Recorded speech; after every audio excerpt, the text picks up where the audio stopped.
Hello, everyone, and welcome back to the New Artist Spotlight podcast. I'm Wilko Wilkes.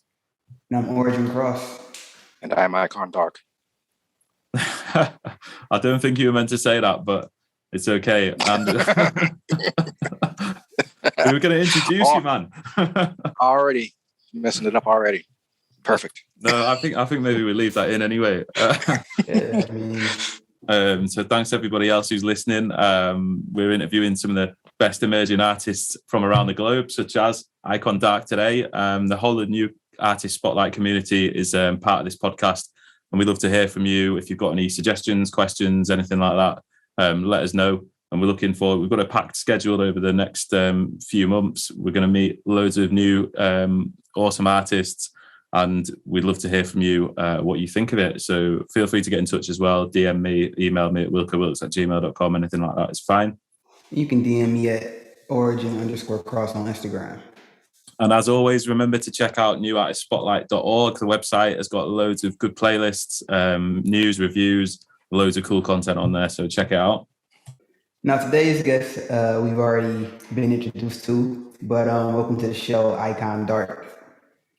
Thanks, guys, for having me. I really appreciate it. Welcome, everybody. It's good to meet you, man. A long time admirer of your tracks. I've listened to a lot of it for the last, however long I've been involved with NAS, really. And there's loads of good stuff there. For anyone who doesn't know you already, do you want to tell us a bit about yourself and your music? Absolutely. I make instrumental electronic music, which doesn't really say much, because unless you're recording live, then pretty much every song is electronic to some extent. So I guess the subgenres I make are dark ambient, which is ambient music, but sort of a nightmarish haunted house, apocalyptic soundscape kind of stuff. So that's maybe a third of what I make. The other is just kind of dark electronic. I guess dark synth would be kind of a description, even though traditional dark synth is a lot more aggressive than the stuff I do. So I don't, I'm not, that aggressive. My sound isn't really that aggressive, but I've heard it described as dark synth. I've made maybe 2 synth wave songs in my life, so I guess you can maybe throw that in there too. But yeah, it's kind of that vibe.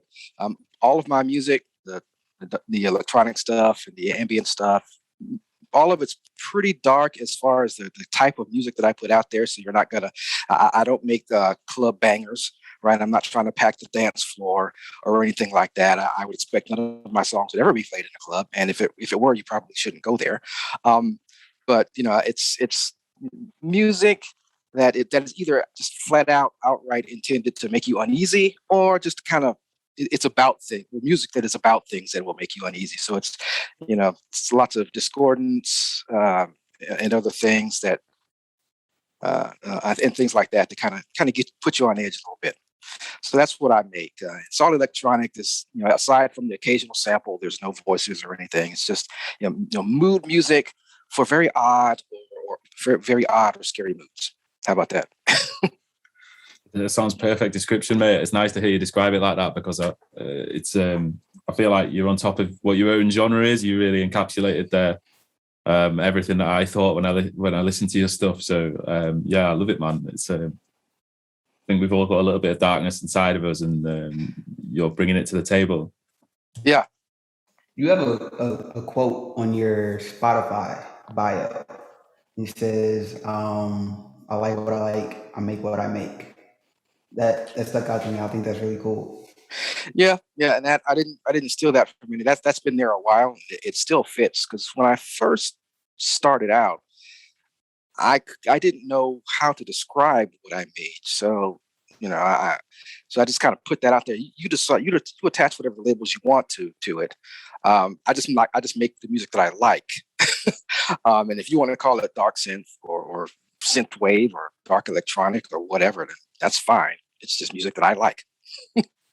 I hate trying to describe myself as well. It's so annoying. But you did it so well, man. You did it so eloquently. Thanks. And what was the other quote? It said like specializing is for insects or something like that. Yeah, that's from a science fiction author. I think Heinlein or Heinlein. I guess I don't know the correct way to pronounce that. But yeah, that's not original, but it's specialization is for insects. So again, that was from when I first started making music, and it's like, okay, I'll just make whatever. Which is, you got folks that out there to kind of apply it to the music that I currently make. You got folks out there that make nothing but ambient or dark ambient, and that's what they make, right? That's what they're known for, or not known for. It's just that's just what they make. But I'll make spooky dark ambient, apocalyptic soundscape kind of stuff, and then I'll make something else and throw a break beat on it, and still not a club banger, but it's something to nod your head to. I don't specialize. I guess you could say I specialize in dark music, but even then, lately I've ventured outside of that. So yeah, specialization is for insects. A friend of mine told me that a very long time ago. He laid that quote on me, and it kind of stuck with me. So I put it on there. Nice. Well, take us right back to the beginning. Tell us how you first found your love of music and making music. I've always been a fan of music. From the early days. I guess that's probably true of all musicians. They'll say I've loved music from the beginning. So yeah, me too. Back when I was a kid, I guess I'm gonna date myself here, but things that attracted me was craft work, the art of noise, things like that. The early electronic stuff. Never even at that point, never considered making it or anything, but I was always a fan of that. I also liked a lot of different variety of music. So I'd be the kid in his bedroom listening to Duran Duran and the Pet Shop Boys and NWA and Public Enemy, and throw some Wagner in there too, and maybe some Queen.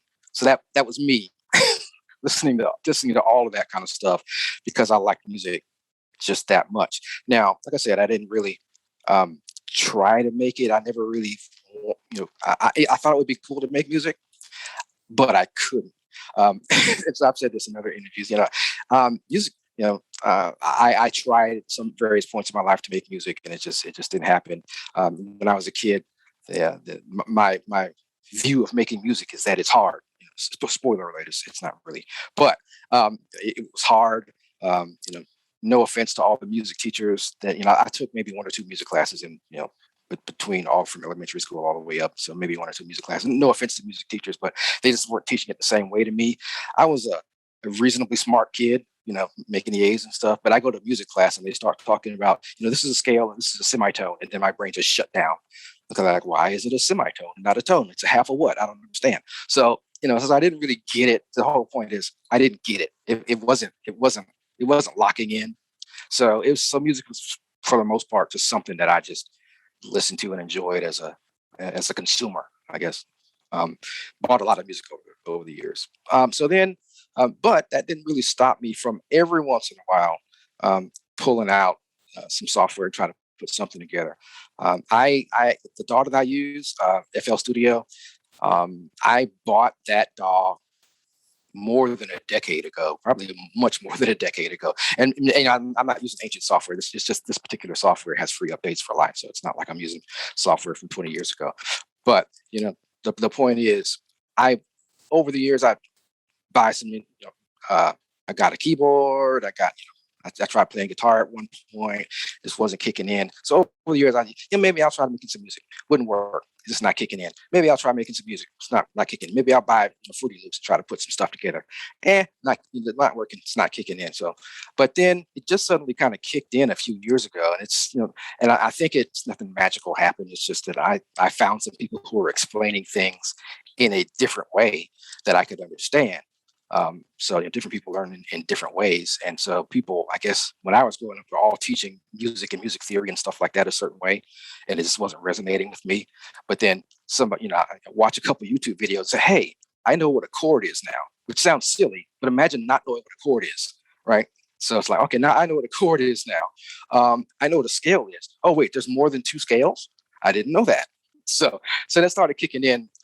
Maybe I guess was 2017 or so was when I started actually putting stuff out there that I made myself. So it's been that kind of a journey. It's been on one side of music, the consumer side, for a very long time. listening and enjoying a big variety of music.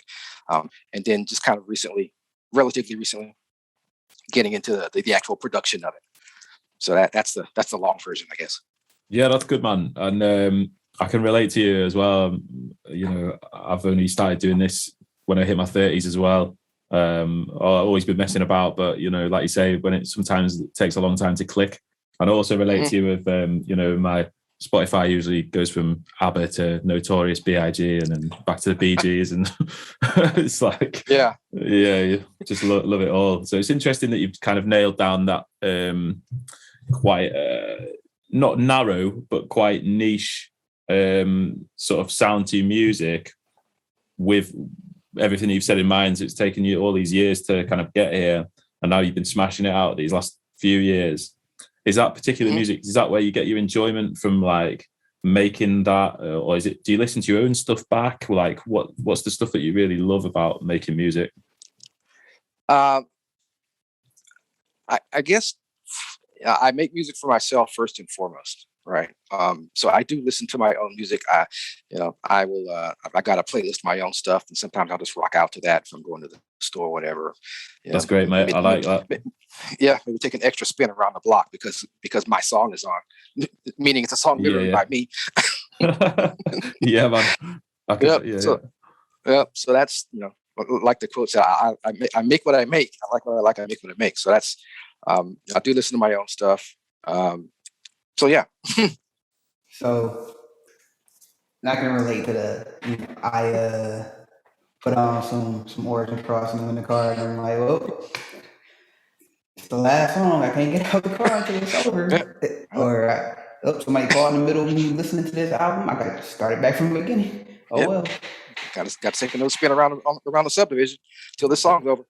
Oh wait, the next one's good too. So let me. Yeah, it's a good way to. I try and justify it. I'm like, well, I need to learn my lyrics, don't I? So it's a good way to get to know your own tracks.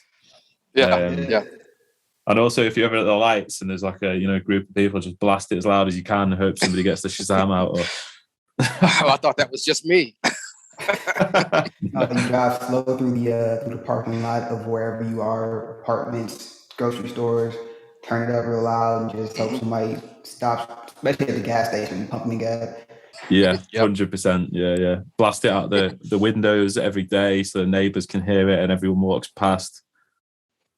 At the library, just go in with a ghetto blaster and blast some Wilko Wilkes, walk around, waving. Yep, turn around, turn it on, turn it up, look for a reaction. Well, whether they like it or not, it's like, do they hear it? Do they hear my stuff? Yeah. That's good. And I think we all have that in common.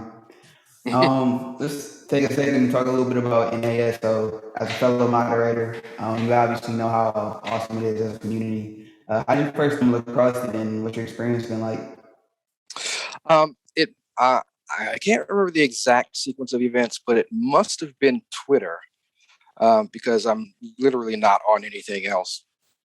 And at the time, I know when I joined, so I know what was going on and what I was doing and am still doing. Looking for places, looking for the Spotify play, looking for the playlist to get your song on so that it gets some plays, right? So I'm just going around hitting people up for playlists, and somebody will say, this playlist is accepting submission, that kind of thing. So you're just trying to get my song on playlist. So I discovered NAS that way. And I do remember I had to dust off my Instagram account because I have one, but I never used it. But, because the only way to get it is I had to hit up Ed on Instagram, I think, at the time. This was before we were using Discord and all that stuff. So this is, I guess the old days for NAS was just last year. So I hit up Ed. I must have found him through Twitter because that's the only place I was. And then I hit him up. I joined up. It was confusing at first, and I think this is not a criticism or anything. It's and it was true then, and it's still true. It's confusing at first, especially if you go in not knowing what's going on, which is what I was. I thought it was just a playlist, right? So I just contact this guy and get on the playlist. So I go in, it's like, oh, there's rules. Okay, it's a community.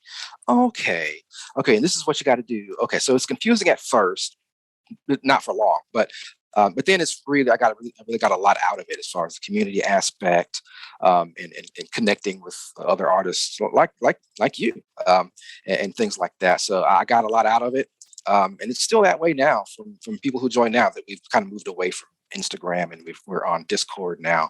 I was already familiar with Discord, so it wasn't that big a deal for me. But I know a lot of, at the time we made the transition, people having to create Discord accounts for the first time and navigate yet another piece of software and that kind of thing. But it's worth it, because of what you get out of it, as far as the camaraderie, the connecting with other musicians, the resources and things that you get. So yeah, it's definitely worth it.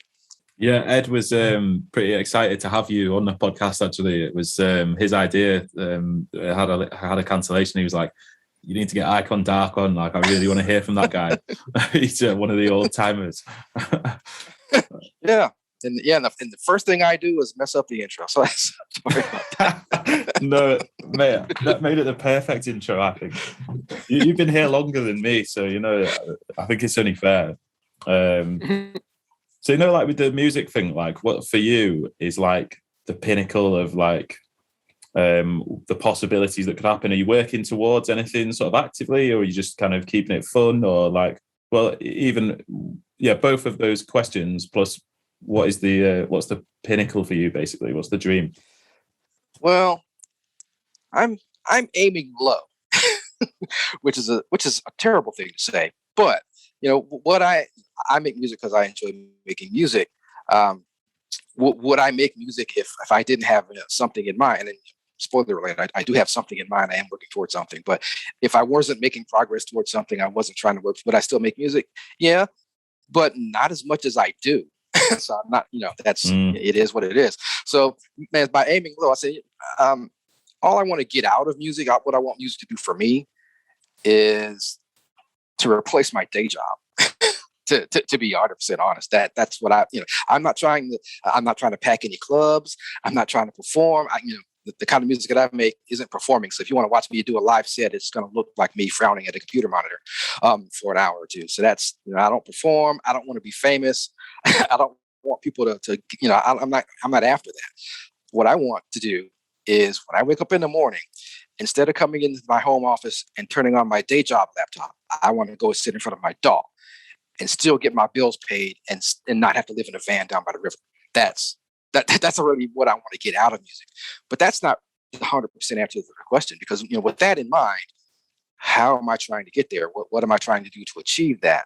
So there's a lot of ways you can make some money with music. Whether you can make enough to live on, that's another thing. But you can make a few cents here and there doing this, that, or the other. So the two things that I'm trying to do, the main thing I'm trying to do is to eventually get into sync licensing, get my music in video games, maybe even movies and TV shows and things like that. Am I making steps toward that? Yeah. I'm on a couple of websites where the sync licensing stuff takes place, and I'm learning how to do that.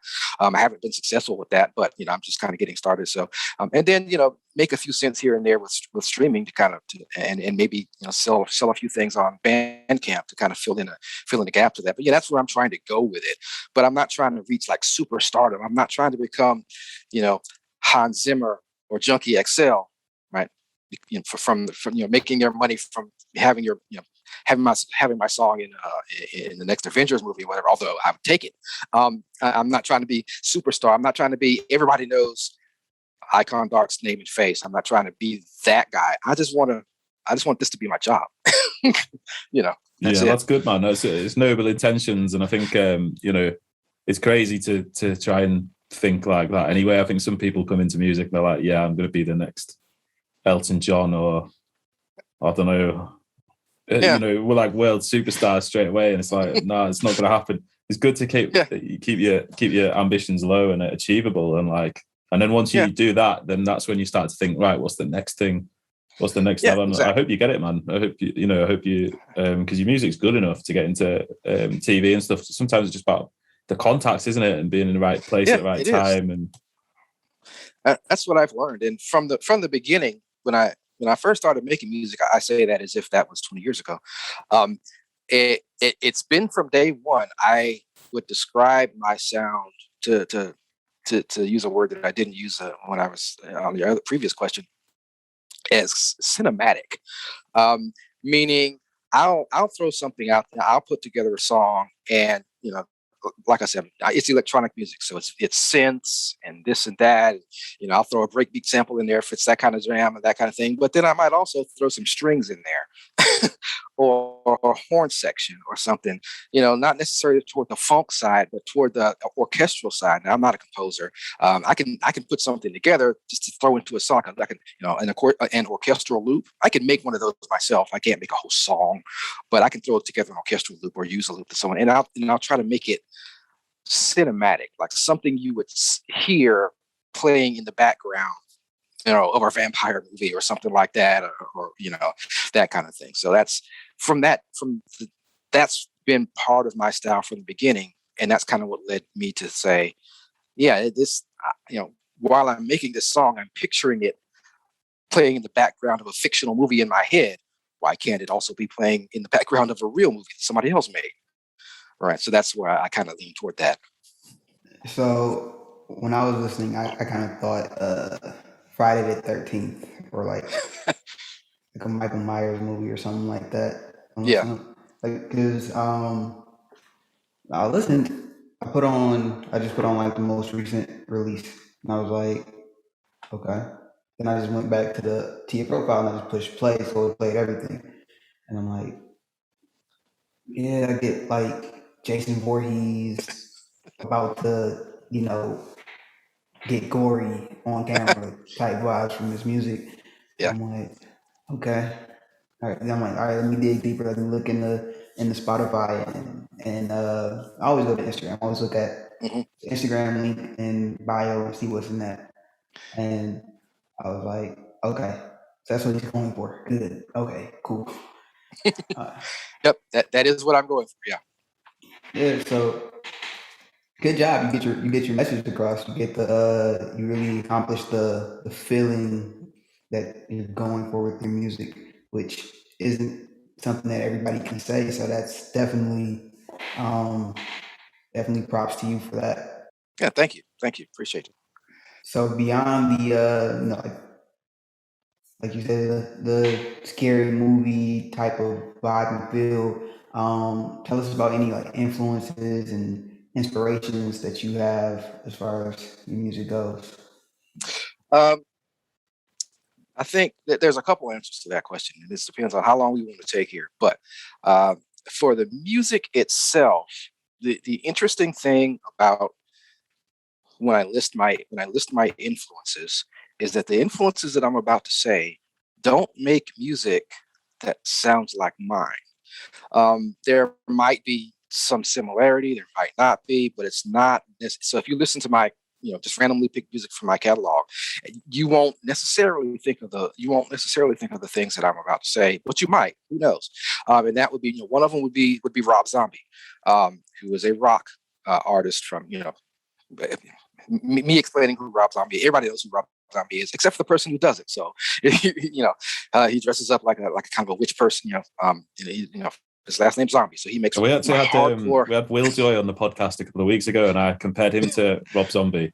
There you go. Yeah. So he makes music that I like, but I do incorporate heavy metal guitars in some of my songs. But when you think of iconDARK, you don't necessarily think of heavy guitars. Even, sometimes I use them, sometimes I don't. But he's an influence simply because of his whole presentation and the musicality of it, and also specifically for him and for the group that he used to be in, White Zombie, of which he was the lead singer. He or his record company or whoever, they put out like a remix CD at some point. And specifically what the inspiration of that leads to me is, you get some, hardcore, and I wouldn't necessarily call him metal, but he's definitely rock, right? So he put out some heavy rock stuff, and then you got somebody remixes it and they put turntables in it, and then they take the drums out and put hip hop drums in it. And it's like, and then they start, cutting and sampling his guitars and putting them back, and then just go crazy with it.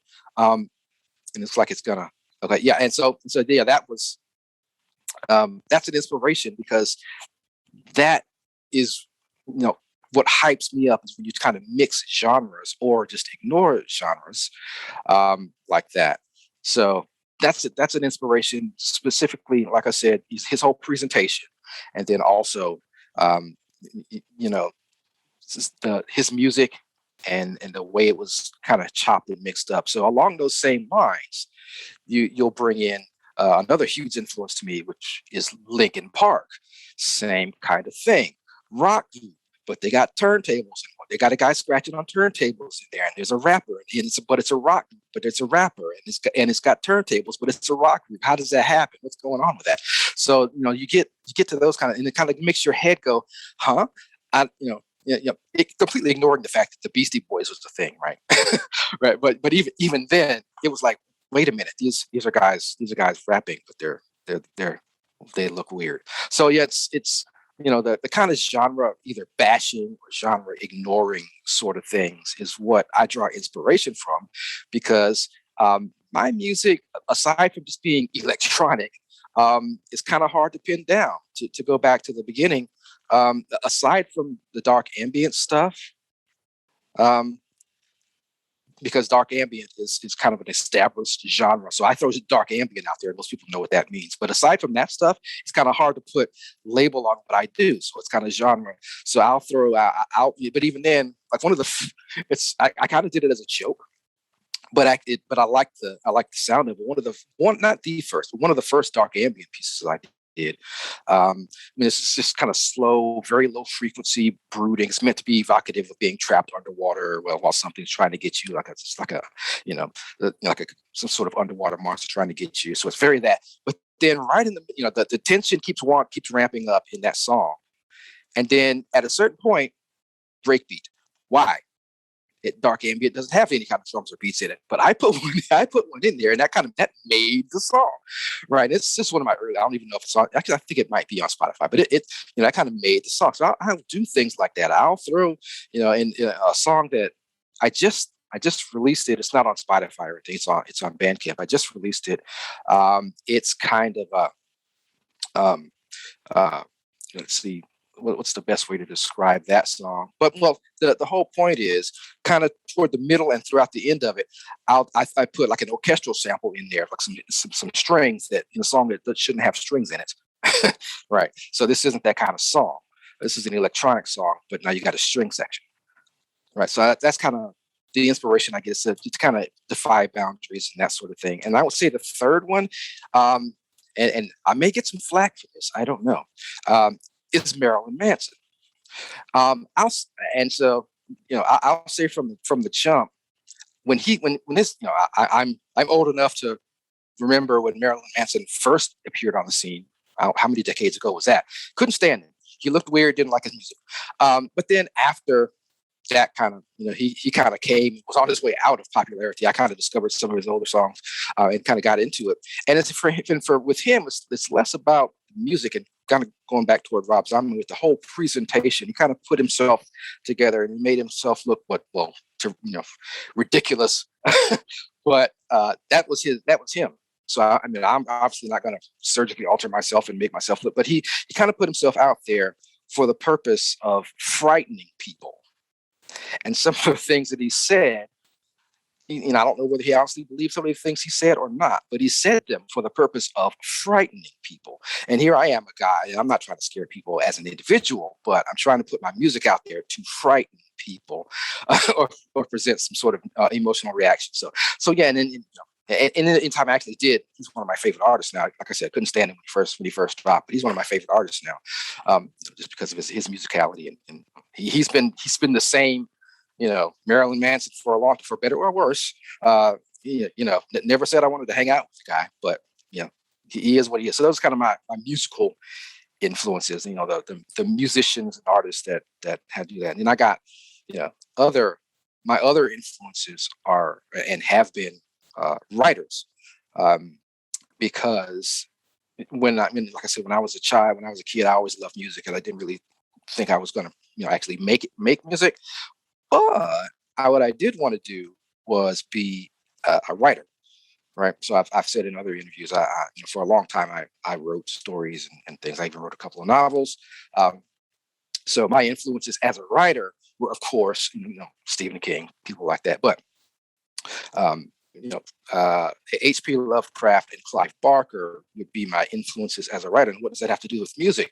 Well, the kind of books that I read and the kind of stuff that I wrote and the kind of music that I make is all kind of the same thing. So, they're influences too, even though they don't make music. That's interesting, man. And I think listening to you speak, I'm thinking it's probably good that you do kind of stick to the music, the instrumentals, because I'm seeing this mad sort of horror vision. If you decide, right, I'm going to perform one day, I'm going to be a cross between like Rob Zombie and Marilyn Manson, but I'm going to be even darker, and it could easily escalate into a very strange show indeed, mate. But no, I like that. I like a lot of those bands myself, and Linkin Park, I love them, and it's interesting listening to you speak, because I think I'm the same in that my influences don't necessarily reflect my music, and I don't really like to pigeonhole sort of the genre and stuff like that either. So one thing I wanted to ask you, you touched on it earlier about seeing a story and seeing films in your mind and stuff when you're writing your tracks.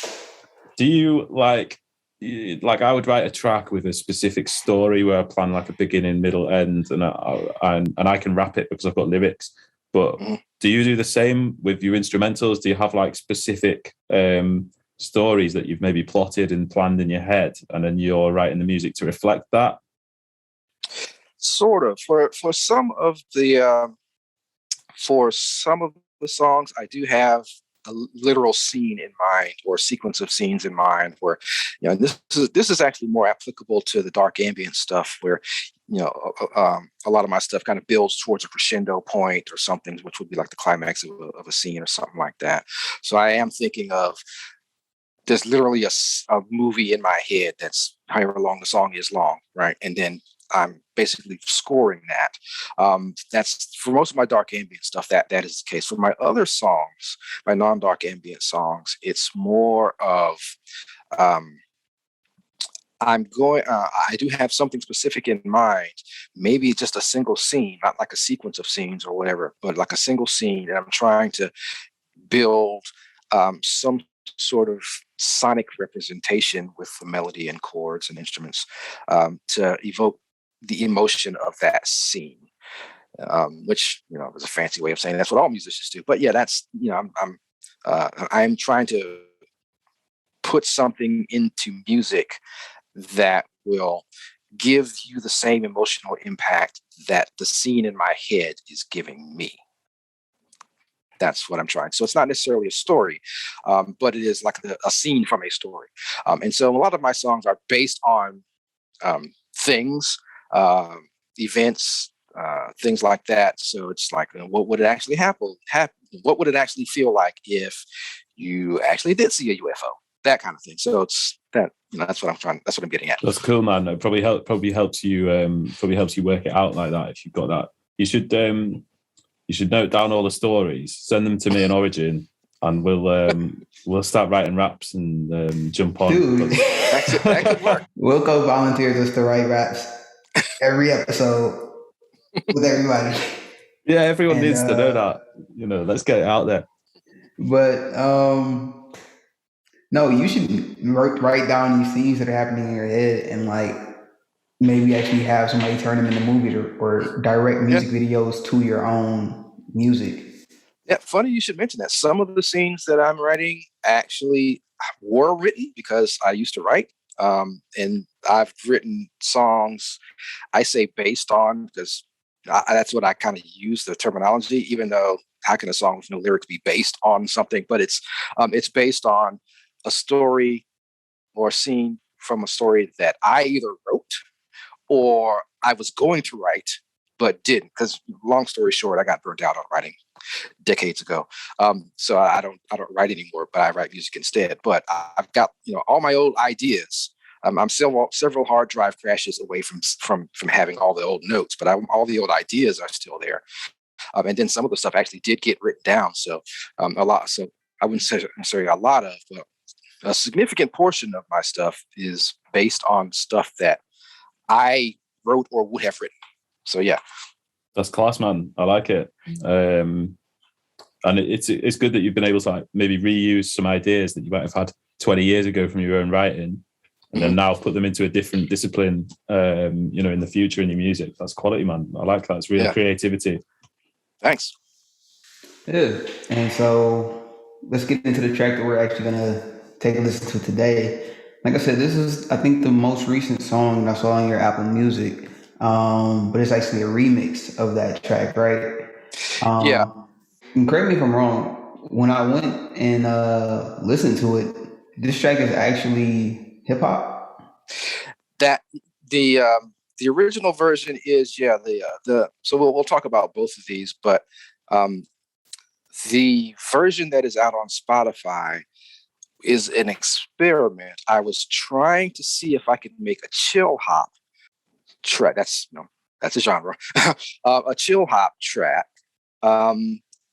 And so I started making that, and it's, I can't not be me, right? So it got dark real quick. So you get, that's kind of the result. So that's what happened. And so it's interesting that in the way that this happened in regards to the two versions of the song, the song that we're about to hear now is officially the remix. I call it the Midnight Remix. And it's basically, it doesn't have the hip hop beat on it. And I think there's another, I think the string section is in this one, but it's not in the original, the released version. But long story short, the remix that we're about to hear is actually the original version of the song. My original vision of the song, vision for the song, is the one we're about to hear, which is the remix. So I was in the process of making the song, and I said, I wonder what it would sound like if, which is common music, every artist does that. I wonder what it would sound like if I put a hip hop beat under this, and maybe, and to make space for that, maybe I took the strings out and put a hip hop beat in it. And so that's what became the released full, real version of the song. But my original vision of it is the one we're about to hear now. Yeah. Cool. So let's take a listen to the remix of That's Not Sally. Yes. That's Not Sally. Yeah.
Yeah, great track, man. Love that, and I love what you've done with the remix. And I was thinking, it reminds me a bit of Moby and some stuff off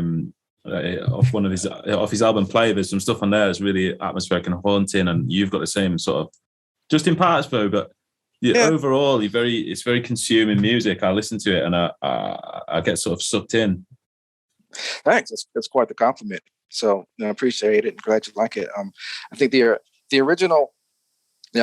We've heard the song, and I think it might be entertaining to know the story behind that song. It's not a story. It's not one of the stories I wrote. It's in Kansas, I believe, a house that's supposedly haunted. It's called the Sally House, right? And that's what the song is really based on. And so the kind of legend behind that is that long time ago, back when medicine was bad, I guess in the 1800s or whatever. And then there was a doctor that lived in that house, and a girl came in for some surgery, I believe in appendicitis, and she died during surgery.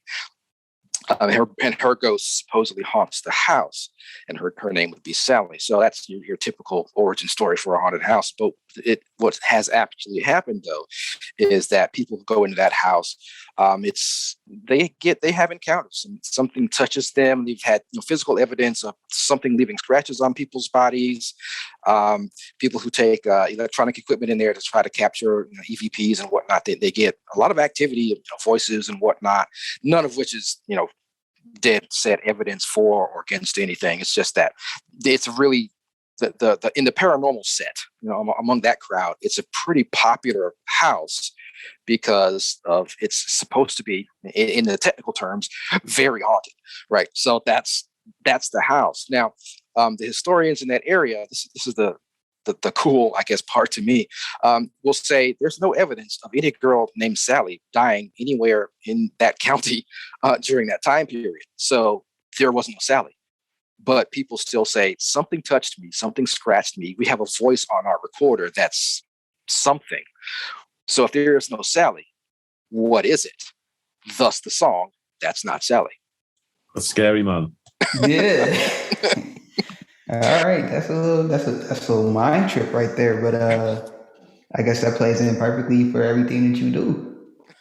Yeah, thanks. Yeah. But thanks for letting us play it, and having it here on the podcast. So what they want to ask about is actually your artist name, iconDARK, with the small icon, the capitalized dark. How'd you come up with that, and kind of what's the inspiration with it? There are a couple of answers to that question. I guess the name itself, regardless of the presentation of it, the capitalization or whatnot, the name itself, iconDARK, it was me being lazy and using resources that I already had. Long time ago, as I said a couple times already, I used to write. I had a website that I put my stuff on. It was Dark. The name that I wrote under was Dark Icon, right? So this was so long ago that this was back when they're getting a domain name was actually hard and expensive, right? It's hard to imagine that now, but this would have been decades ago. So I got I got iconDARK as well, because why not? I'll use it for something, So I got those two domain names. No idea what I was going to do with it. This is well before I started making music or anything like that. So then when I decided I was going to start putting my stuff out there, I didn't want to use the same name that I released I'm saying released like it was a music, but that I wrote under or posted my stories under and whatnot.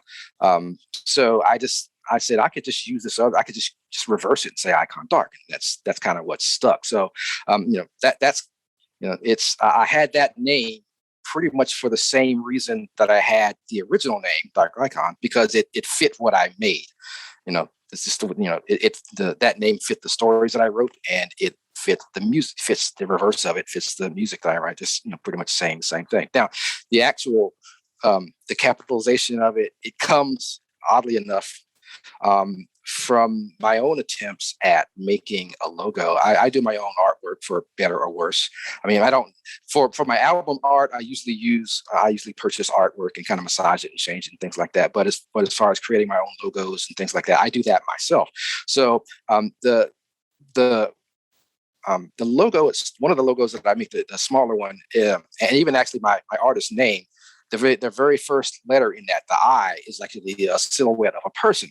So, right. So what I wanted to do was incorporate that into the shortened version of my logo. So when you see that, you'll see it's a capital letter D, and then the silhouette of the person inside that, right? And so the silhouette of a person can only be an I if it's a lowercase I, because it's not a capital, right? It has to be the lowercase, right? And then it won't fit inside a D unless it's a capital D, right? So I put that in there. Okay, so that left me with iconDARK, and the letter D being the only capital in it. So let's just make the whole dark word, the word dark, capital. So it's kind of a mundane reason why that is, but I think it does stand out. So, that's kind of the reason why that is. Yeah, that's interesting, man. I don't think that is mundane. It's there's a lot of things that you're like, oh, everyone will do this, everyone will do that. Maybe I'm not sure you realize how sort of unique your own mind is, and you've got a very analytical way of thinking about things. Like every question, you're sort of like, yeah, well, I've got 3 separate compartments to answer this question, and it's like bang, bang, bang. You can tell that everything that you do has been thought through thoroughly. So it's interesting, and that's probably where it's brought you to where you are today, where you're smashing it. And what can we expect next? I know you're going to have stuff lined up. I know you've probably got your next couple of months at least accounted for. What's coming? Yes and no. I'm always working on something. So I'm always working on a song. The only time I'm not working on a song is usually a couple days after I release a song. I'll take a couple days off, right? Because the last thing I want to, because the last thing I want to do is burn out. Because for the message, life lesson, life pro tip for all the people watching, burnout is a real thing. That's why I don't write anymore. I really, really, really enjoyed writing. I literally can't write anymore because I got burnt out. I was producing, and I'm not saying that I was good writer. I'm not saying that. I'm not saying that at all. But I wrote a lot. And I got burnt out. So it's just and it applies to music as well. So you got to build yourself some bricks in there, and especially to all my. And this is getting off topic, but I think it's important, especially to all my folks out there who are part of this kind of hustle mentality, especially like the beat makers and stuff. And I can make 30 beats in a day. Okay, well, irregardless of whether they're good beats or not, let's put that off. Let's put that off to the side. Can you make 30 beats a day forever? Can you? At some point you're going to burn out. So you have to kind of pace yourself. It's really not the speed at which you do things that matters. It is the consistency that you do them that matters. So I can make a song. I could make a song in a day. I could, but I don't. Could I make a song for a day every day for a year? Nope.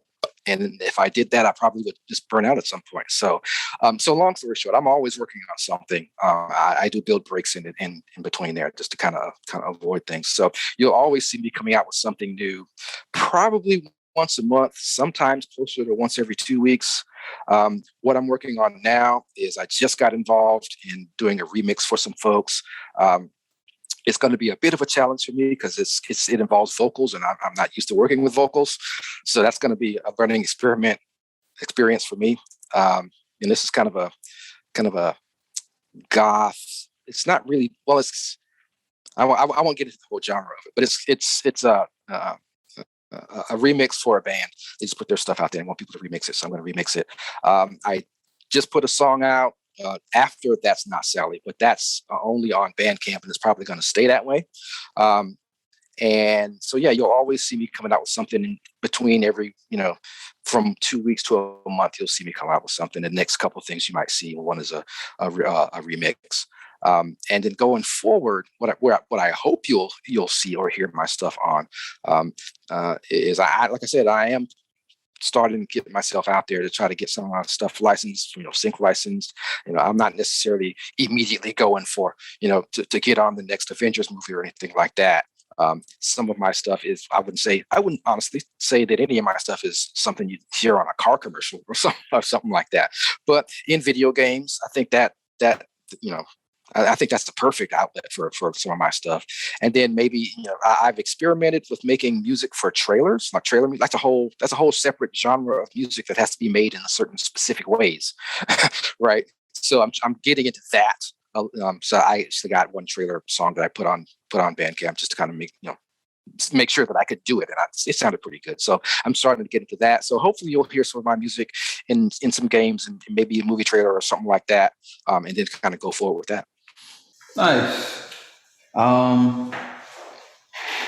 So there was something that you said in there that, and I wish I could like replay it so I could actually remember what it was, because my brain is so, oh, I caught that. Now we're on something else and I forgot that. But unless it pops back in my head in the next few seconds, we want to thank you for coming on the show today. It's been really interesting getting to hear your story and see the different ways you kind of think and approach everything. Before we wrap up, if you want to tell everybody where they can find you on social media or other sites. Sure. The main social media outlet for me is Twitter. On there, I am iconDARK, so it's at I am iconDARK. I do have a website, iconDARK.com. You can go to it. It is neglected and very much in need of updating, but it exists. So at some point, hopefully in the near future, I'll make it more relevant. But it exists. But Twitter is the main way to reach me. I also do have an Instagram. Also, I am iconDARK, but I don't use it. You can message me on Instagram, and you'll think I'm ghosting you. It's just I don't even log into Instagram in most. On a weekly basis for you even. So Twitter is usually the better way to reach me. So it's I am iconDARK on Twitter. Yeah, I don't blame you, mate. You don't want to burn out with that. So yeah, was it anything to do with the burnout origin? It was actually. It was interesting. As soon as you said burnout, it was that it popped back. The thing about producers saying I can make 30 beats in a day or something like that. So I mean, really two things.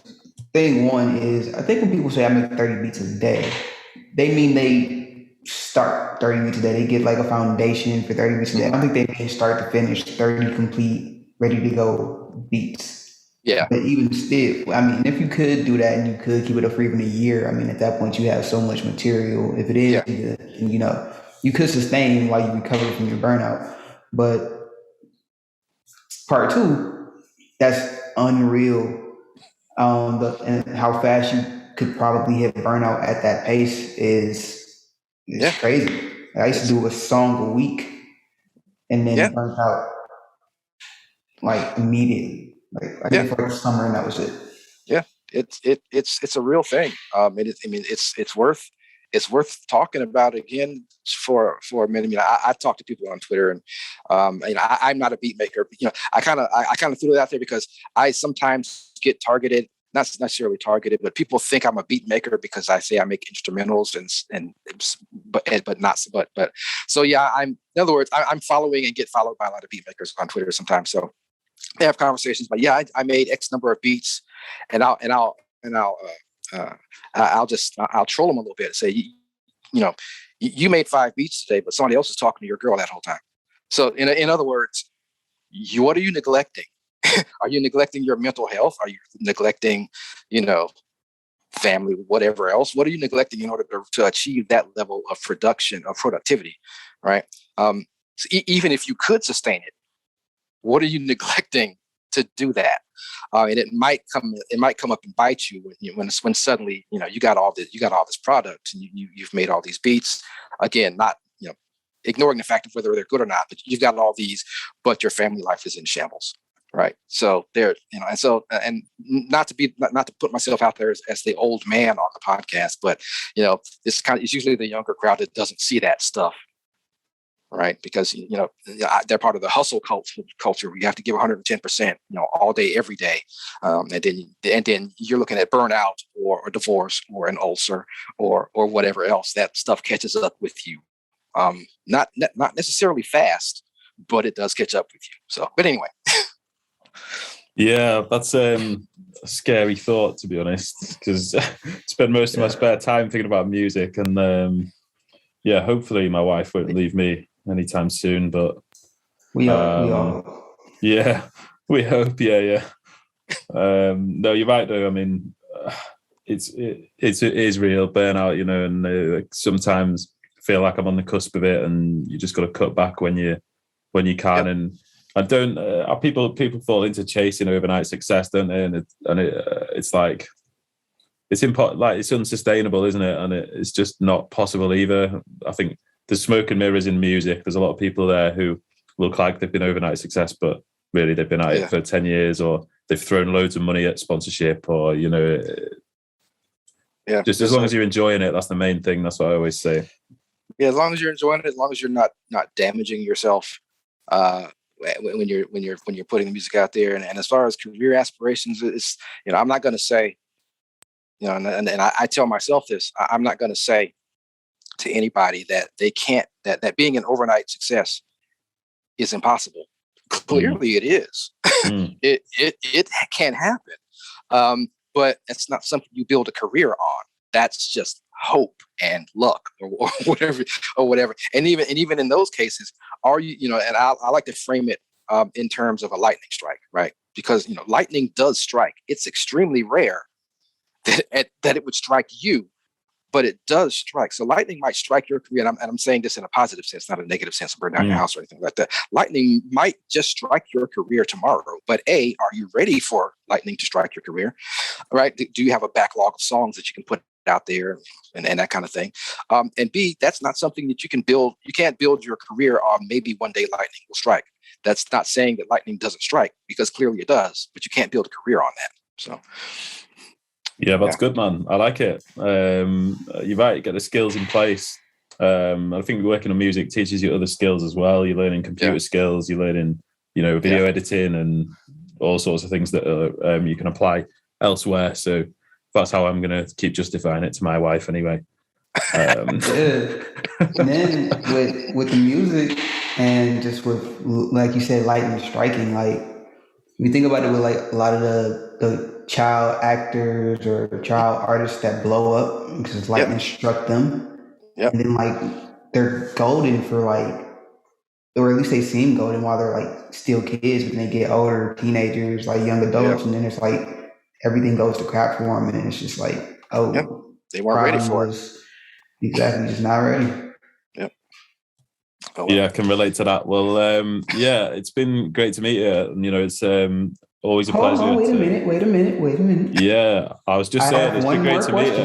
And I'm now going to unveil Origin's one more question. This is the part of the show we call Origin's bonus question. Bonus question. All right, lay it on me.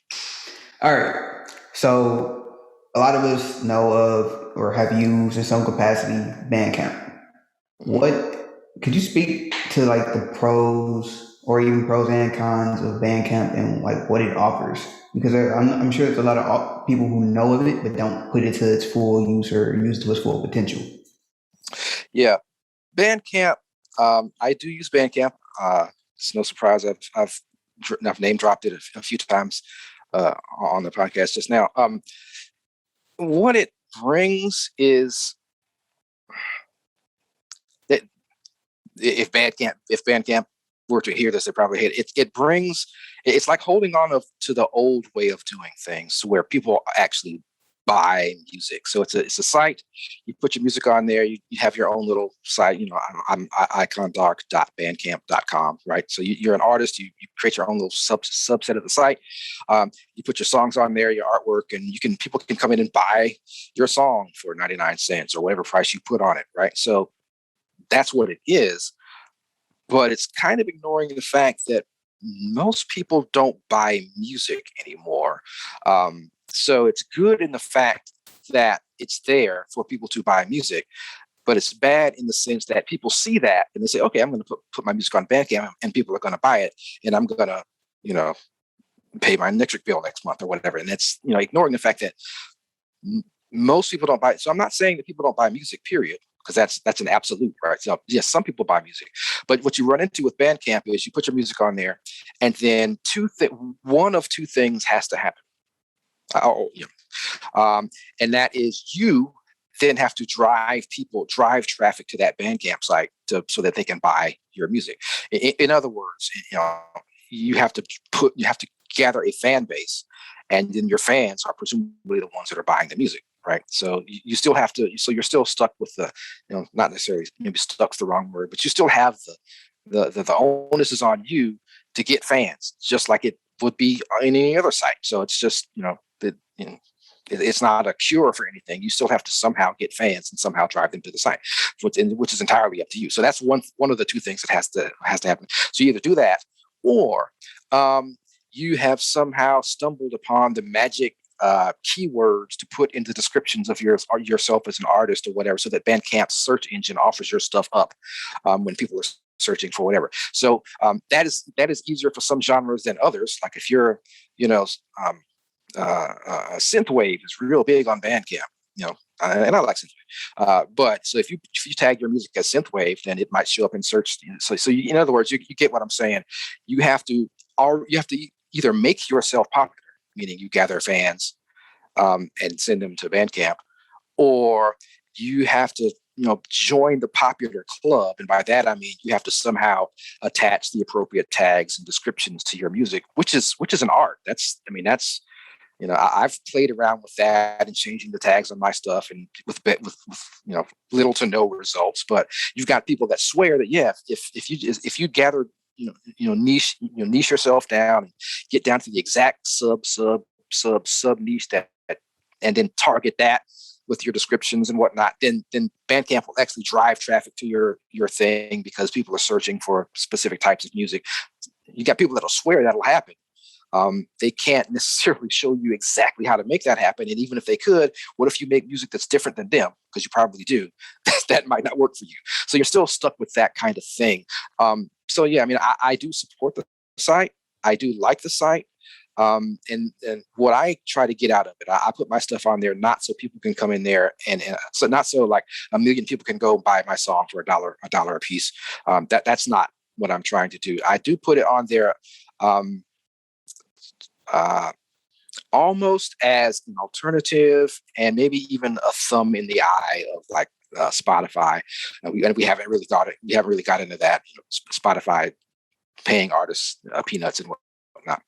So my entire catalog is on Bandcamp, but I've got some songs and remixes and whatnot that are only on Bandcamp. Like the song we played today, currently that's only on Bandcamp. It's not on Spotify. The original version is on Spotify. So I have something on Bandcamp, so that if somebody stumbles across my site somehow, they'll see things there that they didn't see when they were looking at my profile on Spotify.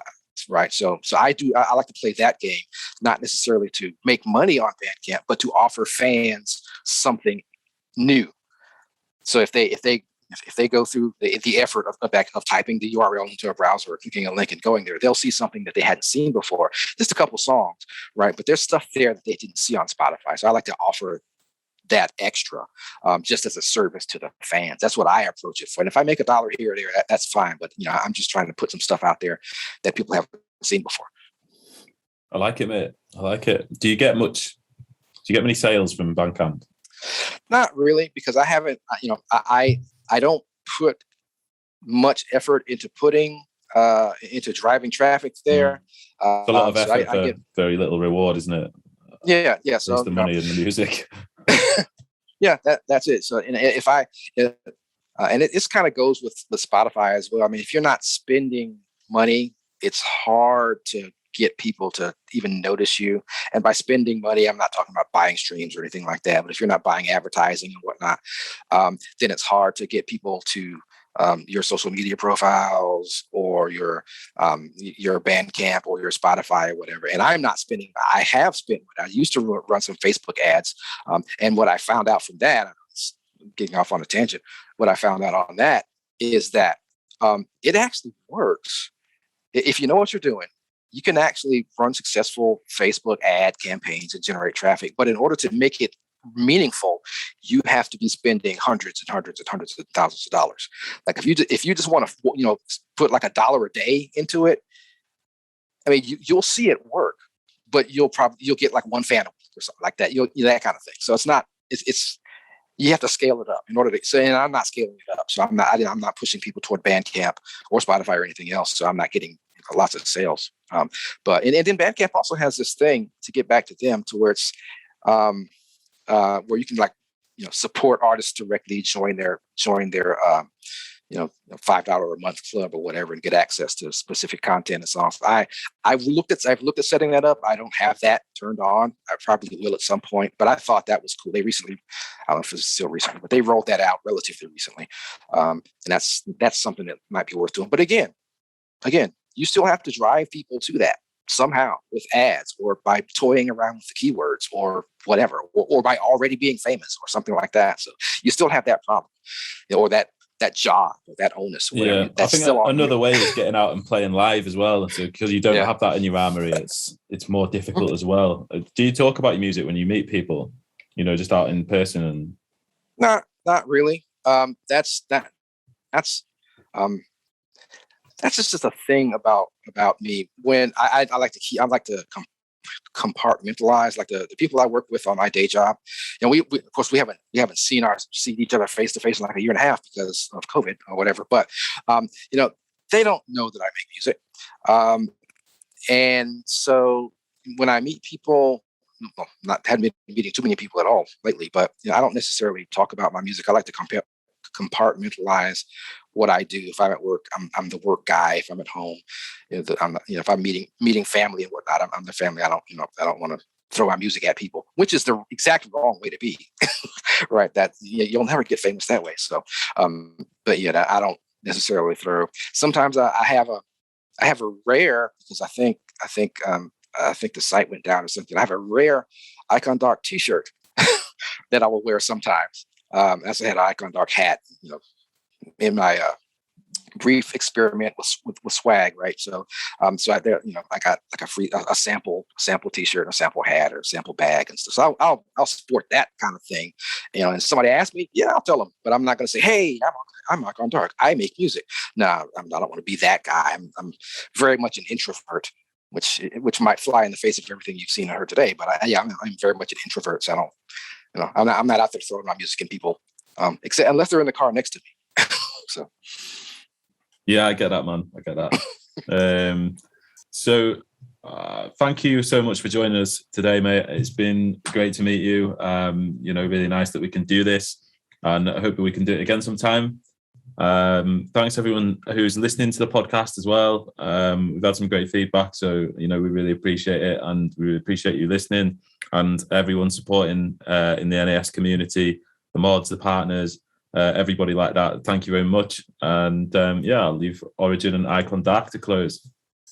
Thanks. All right. Well, peace out, and we'll see you next time. And thanks for having me, guys. It's been real.